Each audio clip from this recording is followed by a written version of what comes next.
కార్తీక దీపం 2 సీరియల్ రసవత్తరంగా సాగుతోంది.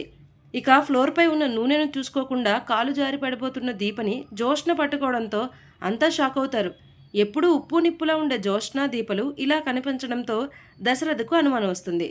దీపని తీసుకొని పారిజాతం వెళ్ళిపోగానే నా అసలు ప్లాన్ వేరే ఉందని నవ్వుకుంటూ ఉంటుంది జోష్న. ఇంతలో కార్తీక్ వచ్చి అందరూ ఫ్లోర్ మీద ఉన్నది నీళ్లు అనుకుంటున్నారు, కానీ అది నూనె అని నాకు తెలుసు అని కార్తీక్ అనడంతో జోష్న షాక్ అవుతుంది. నువ్వు ఇక్కడితో ఆపకపోతే నాతో వార్ తట్టుకోలేవని వార్నింగ్ ఇస్తాడు కార్తీక్. ఆ వెంటనే పారిజాతం వచ్చి ఫ్లోర్ మీద నూనె పోసి దీపకి కీడు చేయాలని చూస్తావా అంటూ కోప్పడుతుంది.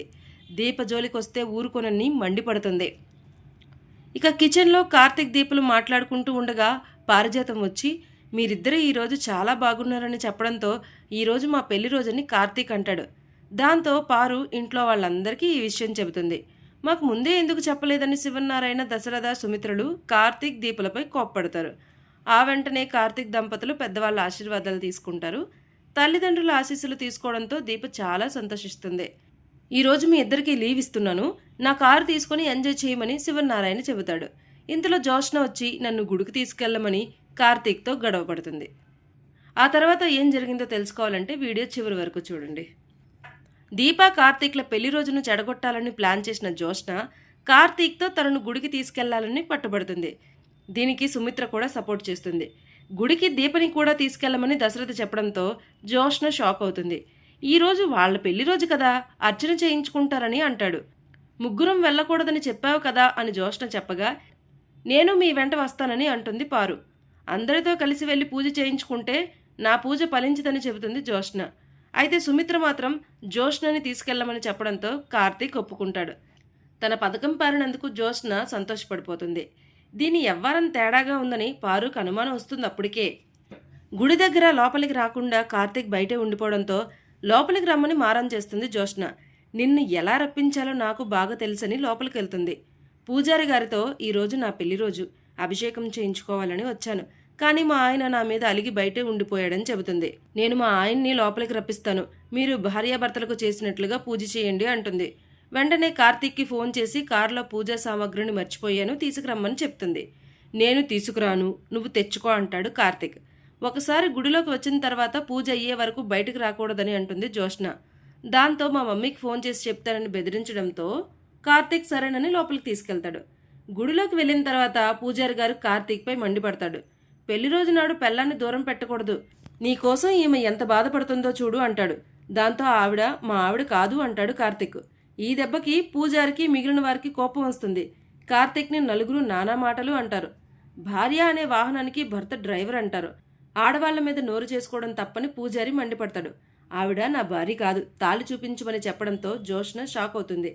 నీ అర్ధాంగి ఎవరు అని పూజారి అడగ్గా అది నేనే చెబుతానని పారు రావడంతో జోష్న షాక్ అవుతుంది. వెంటనే దీపని పిలుస్తుంది పారు. దీపని చూడగానే జోష్న కూడా షాక్ అవుతుంది. ఈవిడ పేరే దీప, ఈవిడే నా సతీమణి అని కార్తీక్ చెప్పడంతో అంతా ఉలిక్కి పడతారు. ఇలాంటి అపార్థాలు చోటు చేసుకుంటాయనే నేను వచ్చానని అంటుంది పారు. ఈ దెబ్బకి జోష్న కోసం వచ్చిన మనుషులు కూడా పారిపోతారు. కార్తీక్ దీపలు కలిసి గుడిలో ప్రదక్షిణలు చేస్తారు.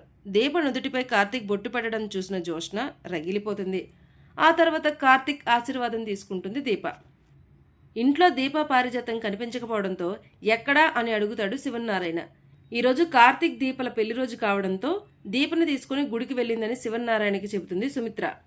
జోష్న తన వెంట ఎవరిని రావద్దని చెప్పింది కదా, పారిజాతం దీపని ఆ గుడికి తీసుకెళ్తే గొడవ చేస్తుందని అంటాడు శివనారాయణ. పారిజాతం దీపని ఆ గుడికే తీసుకెళ్తే గొడవ చేస్తుందని అంటాడు శివనారాయణ. ఈ మధ్య మీ పిన్నిలో వచ్చిన మార్పును చూసి ఆనందపడాలో అనుమానపడాలో అర్థం కావడం లేదని చెబుతాడు. మనుషులు ఎప్పుడూ ఒకేలా ఉండరు కదా, దీపని అత్తయ్య గారు ఎప్పుడూ మనిషిలా చూడలేదు, మాట్లాడితే కొట్టినట్లుగా ఉండేది, కానీ తనని సొంత మనవరాలుగా చూసుకుంటున్నారని చెబుతుంది సుమిత్ర. కార్తీక్ ఏదో చేసినట్లుగా ఉన్నాడని దశరథకు అనుమానం వస్తుంది. కొడుక్కి సారీ చెప్పిన శివనారాయణ వీలునామా మార్చి రాసినప్పుడు నిన్ను నానా మాటలు అన్నాను, 15 నెలల టైం పెట్టావంటే నీకేదో అయ్యింది అనుకున్నాను, కానీ జోష్నలో వస్తున్న మార్పును చూసి నువ్వు చేసింది సరైన పని అనిపిస్తుంది. పెళ్లి త్వరగా జరగాలని దేవుళ్లకు మొక్కుతోంది. ఇప్పుడు నా మనవరాలు మీ పిన్ని కూడా నాకు నచ్చుతోందని చెబుతాడు శివనారాయణ. ఆ దేవుడు మనల్ని చల్లగా చూస్తున్నాడు, మనకి మంచి రోజులు వస్తున్నాయి అంటాడు. తన ప్లాన్ మొత్తం పాడు చేశావంటూ పారిజాతంపై మండిపడుతుంది జ్యోత్స్న. మెడలో తాలిబొట్టు లేదు, పాపిట్లో బొట్టు లేదు, కాలికి మెట్టులు లేవు, నీకు పెళ్ళయిందంటే పూజారి గారు ఎలా నమ్మారు అని నిలదీస్తుంది పారు. ఆడుకునే వయసులో బావను చూపించి నీ మొగుడేవాడు అని చెప్పారు, అప్పుడు ఏం చూసి బావే నీ భర్తని చెప్పావు అని ప్రశ్నిస్తుంది జ్యోత్స్న. కార్తీక్ దీపల జోలికి వెళ్ళొద్దు, దీప కాపురంలో నిప్పులు పోయొద్దని వార్నింగ్ ఇస్తుంది పారిజాతం. నా ప్లాన్స్కి అడ్డు రావద్దని ఫైర్ అవుతుంది జ్యోత్స్న. నిన్ను బావ ఏదో చేశాడని ఊహా ప్రపంచంలో బతుకుతున్నావని చెబుతుంది. అయితే నీతో నాకు యుద్ధం తప్పదని అంటుంది జ్యోత్స్న. ఒక అడ్రస్ లేని దానికోసం సొంత మనవరాలికి అన్యాయం చేస్తావా అని ఫైర్ అవుతుంది జ్యోత్స్న. ఆ మాటలతో పారు సీరియస్ అవుతుంది. అసలు దీప ఎవరో తెలుసా అని చెప్పబోతుండగా దాసు మాటలు గుర్తొచ్చి పారు ఆగిపోతుంది. అయితే నాతో తలపడతానని అంటావని జ్యోత్స్న అడగ్గా సమరానికి సై అంటుంది పారు. ఒక నానమ్మ చేతిలో ఓడిపోయిన మనవరాలుగా నువ్వు మిగిలిపోతావని అంటుంది పారు. దానికి ఎంత ధైర్యం ఉంటే నిన్ను తన భర్త అని చెప్పుకుంటుందని జ్యోత్స్నపై సీరియస్ అవుతుంది దీప. మేం రావడం ఆలస్యమైతే జ్యోత్స్నకి నీకు అర్చన చేసేవాళ్ళని అంటుంది దీప.